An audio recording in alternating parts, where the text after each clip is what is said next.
Hi everyone, welcome back to Sri Agriculture. Today I'm going to show you how I use fungicide in rainy days for my Scotch bonnet pepper plants. During rainy weather, fungal diseases spread very fast, so we must treat early and spray correctly. First, before spraying anything, I remove all the diseased leaves and also the damaged leaves. This step is very important because if infected leaves stay on the plant, the disease will continue spreading even after spraying.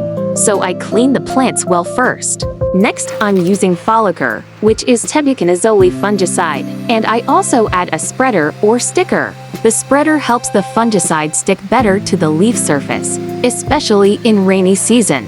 For my 16-liter knapsack sprayer, I measure 20 milliliters of Tebuconazole and 10 milliliters of spreader. Please always check your product label because the dose can change with different crops and brands. After measuring, I add both the spreader and fungicide into a cup. Then I add a little water and mix it well. Mixing first in a cup helps the chemical dissolve properly before going into the tank. After that, I pour this mixed solution into my knapsack sprayer.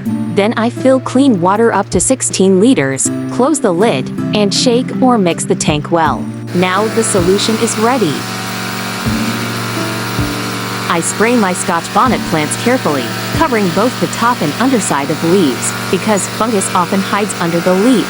In rainy days, I try to spray when rain has stopped and the leaves are not dripping wet, so the fungicide can dry and start working.